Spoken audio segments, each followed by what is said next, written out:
Assalamualaikum warahmatullahi wabarakatuh.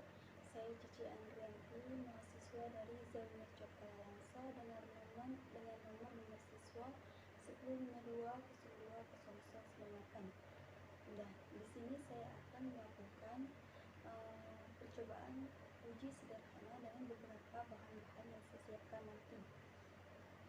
Sebelumnya saya akan memanfaatkan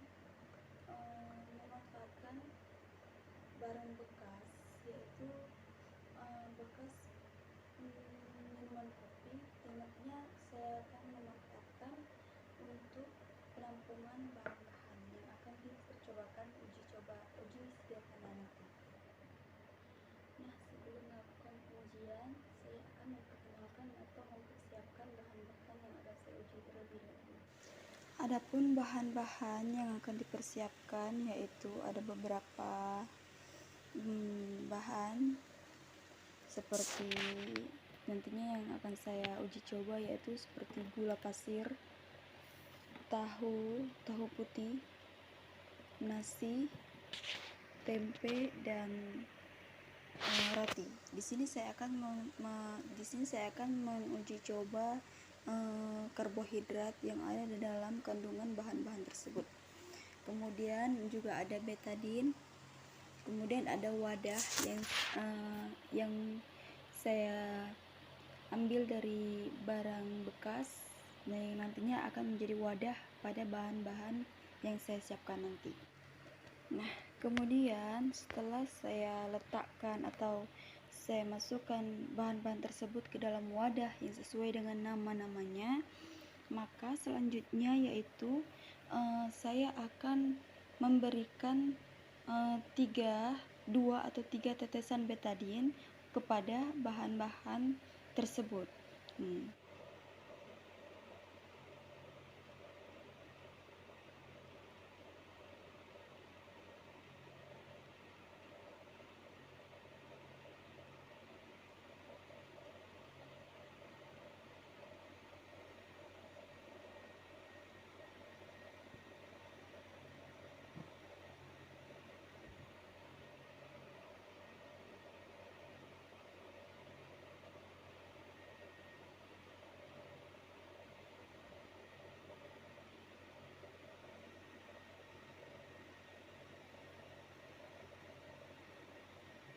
Nah, di sini saya akan memberikan 2 tetes saja di bagian-bagian bahan tersebut.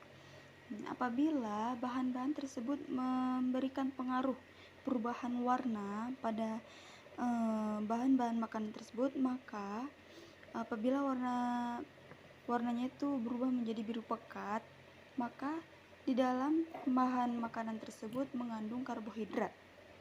Coba kita lihat satu persatu ya. Untuk nasi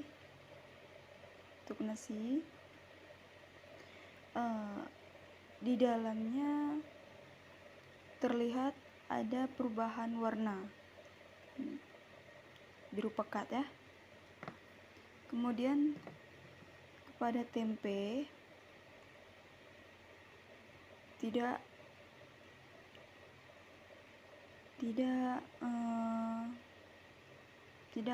tidak berubah warna. Kemudian pada tahu juga tidak berubah warnanya. Kemudian pada roti mengalami perubahan menjadi biru pekat.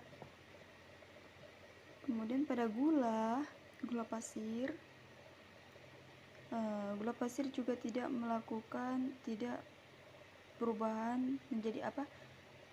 berubah warnanya. Jadi dari bahan-bahan berikut yang mengalami perubahan, yaitu seperti nasi dan juga roti, itu mengandung banyak sekali karbohidrat. Kemudian selanjutnya saya akan menguji coba pada bahan-bahan makanan untuk menguji coba kadar lemaknya. Di sini bahan-bahan yang saya siapkan seperti selai roti, nasi, minyak goreng, margarin, kecap, sendok, tisu, dan juga kertas buram yang nantinya akan ditempelkan ke bahan-bahan yang saya uji coba nanti. Langsung saja saya akan tempelkan bahan-bahan tersebut ke dalam dalam kertas buram tadi. Minyak goreng,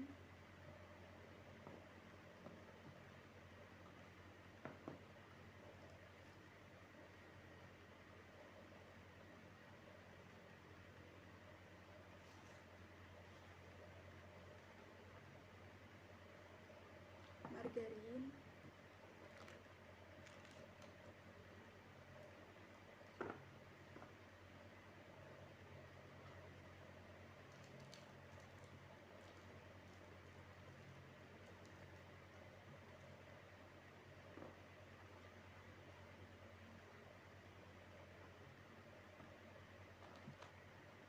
selai roti,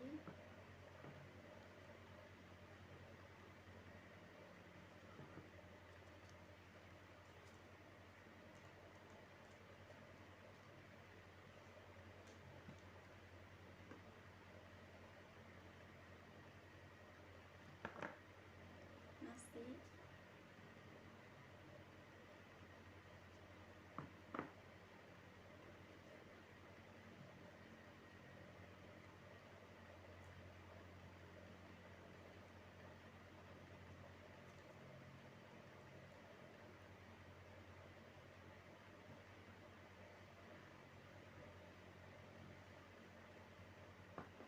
dan terakhir kecap.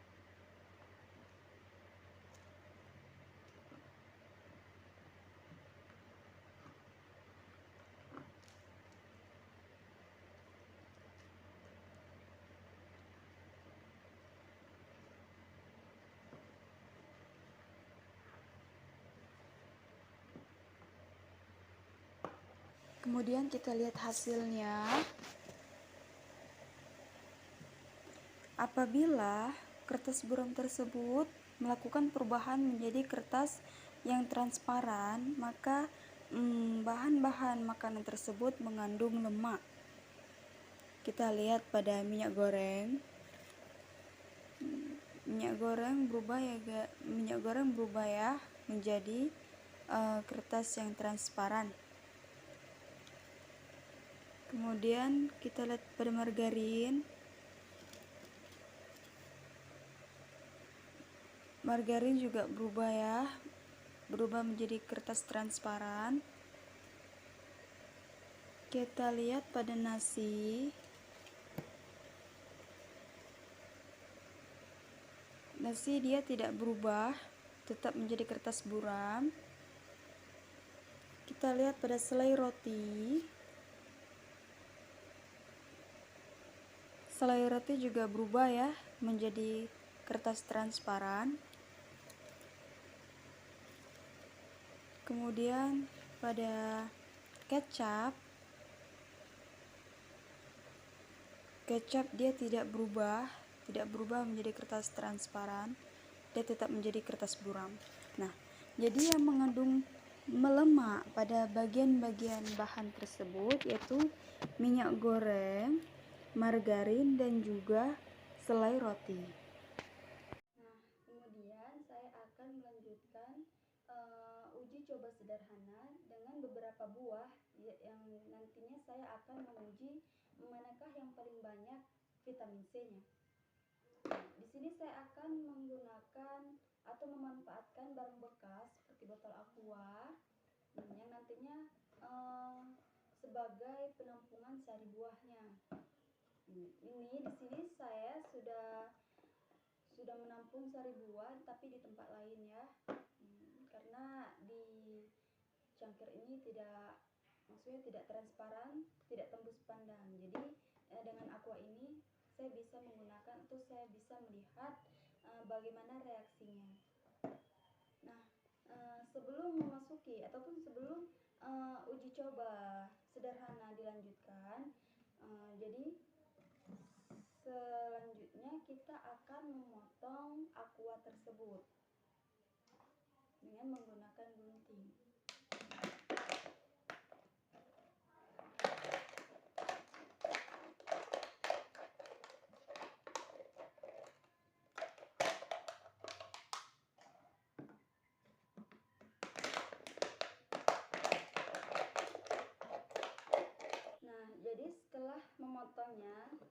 juga sudah memberikan nama-nama dari masing-masing tempat, nama buah dari masing-masing tempat.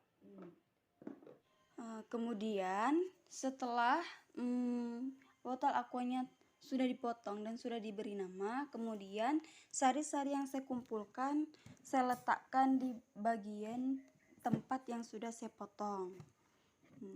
Nah, ini adalah sari jeruk nipis. Jadi kita masukkan ke dalam jeruk nipis. Kemudian yang ini adalah sari tomat.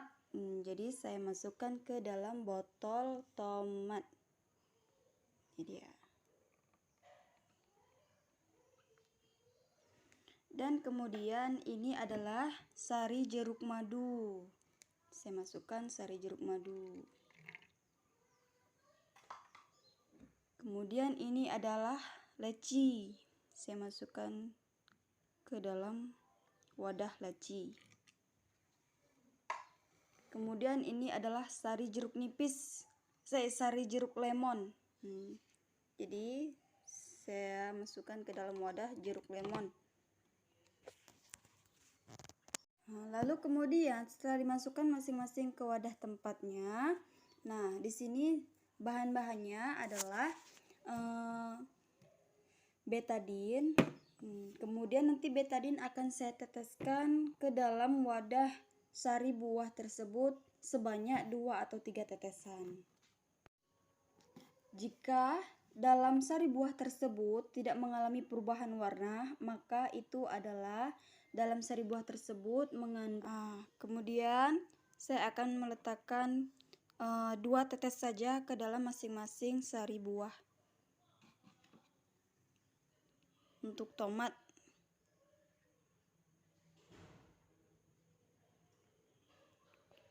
untuk leci,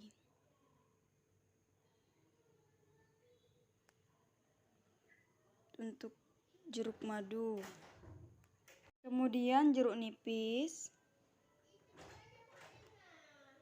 kemudian jeruk lemon.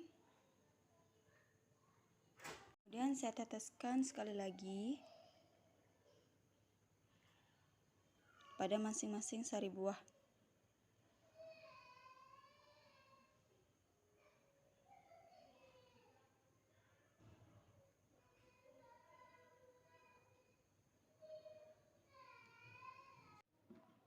Setelah kita teteskan, mari kita aduk hingga rata pada masing-masing sari buah tersebut.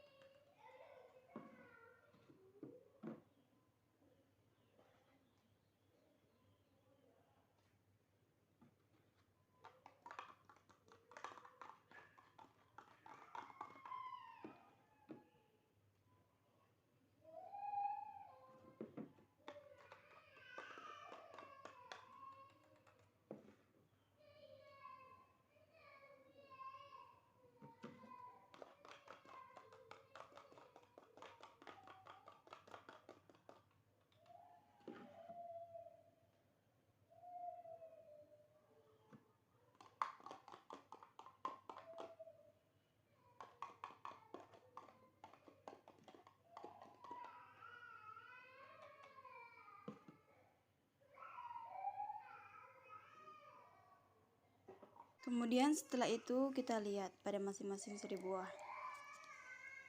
Untuk tomat mengalami perubahan sedikit ya. Untuk sari leci, sari leci berubah drastis ya kan, berubah drastis warna. Untuk jeruk madu juga berubah. Untuk jeruk nipis tidak berubah ya, masih tetap sama warnanya. Untuk jeruk lemon juga tidak mengalami perubahan. Jadi di sini yang tidak mengalami perubahan dan banyak sekali mengandung vitamin C adalah jeruk lemon dan juga jeruk nipis. Karena apa? Karena pada saat diteteskan oleh betadin, sari buahnya, sari jeruknya tidak mengalami perubahan pada warnanya. Kemudian selanjutnya saya akan menguji coba dari bahan-bahan yang saya pilih ini untuk menguji manakah yang mengandung protein. Di sini ada kuning telur, di sini ada putih telur, di sini ada madu, ada kecap, dan ada minyak. Kemudian juga ada air yang nantinya dimendidihkan dulu supaya nanti kalau sudah mendidih baru nanti bahan-bahannya diletakkan ke dalam air yang mendidih berserta wadahnya. Kemudian nanti akan dicampurkan dengan cuka dapur. Selanjutnya kita didihkan dulu airnya sampai mendidih. Kemudian setelah mendidih kita matikan dan kita diamkan hingga 5 menit. Kita letakkan ke dalam air yang mendidih. Kemudian kita teteskan beberapa 2 tetes saja ke dalam wadah tersebut.